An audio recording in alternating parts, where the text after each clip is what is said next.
Hello friends, तो चलिए जानते हैं वो भूत बंगला की सच्चाई या तो फिर वो खूनी घर जहां हर रात मिलती है एक नई लाश।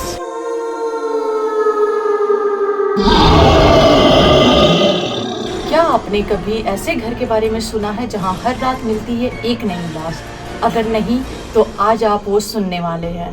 एक ऐसा घर जहां हर रात मिलती थी एक नई लाश और वहां जाने के बाद कोई कभी लौट कर नहीं आया और कोई कैमरास भी उसे कभी कैप्चर नहीं कर पाई।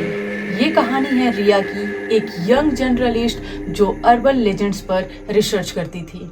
रिया का अगला टारगेट था राघवपुर विला, एक पुराना हवेली। अब सिर्फ वहाँ अंधेरा ही अंधेरा देखने को मिलता और मौत की खामोशी रहती थी।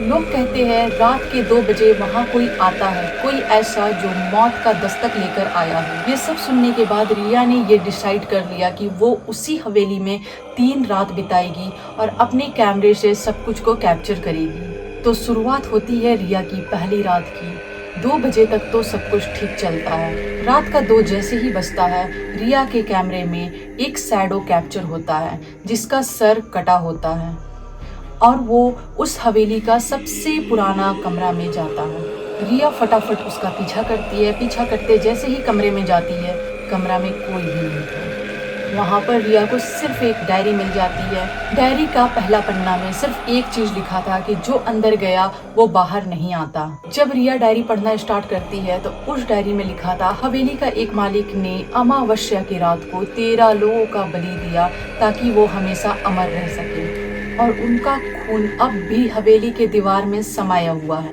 और इतने में ही रिया देखती है कि हवेली की दीवार से खून टपकने लगती है और उसे एक लाश दिखाई देती है। जो रिया का जाना पहचाना वही कैमरामैन था जो पहले रिया के साथ था। रिया रोती चिल्लाती हुई भागती है, मगर जहाँ भी भाग कर जाती वो वापस हवेली में पहुँच जाती जहाँ से वो भाग रही थी। और वो बार बार हवेली के उस कमरे में आ रही थी जहाँ पर एक मिरर लगा हुआ था और वो मिरर में अपने आप को देखती है तो उसका रिफ्लेक्शन में उसका सर उसको दिखाई नहीं देता है। ऐसे ही करते करते रात बीतता जाता है और उसके बाद रिया के कैमरा में कुछ भी कैप्चर नहीं होता है। अगली सुबह विलेजर्स ने पुलिस बुलाई और पुलिस के आने के बाद पूरी हवेली उन्होंने देखा कि खाली था। वहाँ से उन्हें सिर्फ एक कैमरा मिलता है और कैमरा में आखिरी के 5 मिनट में हुए सारे चीज डिलीट थे।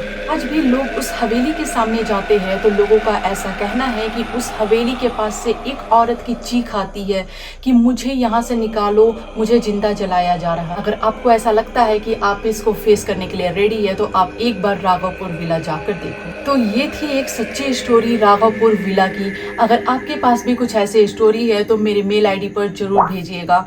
और अगर आपको वीडियो पसंद आया होगा तो वीडियो को लाइक कीजिएगा और ऐसी खबरों के लिए चैनल को जरूर सब्सक्राइब कर लीजिएगा। मिलते हैं अगले वीडियो में। वीडियो देखने के लिए आप सभी का बहुत बहुत शुक्रिया।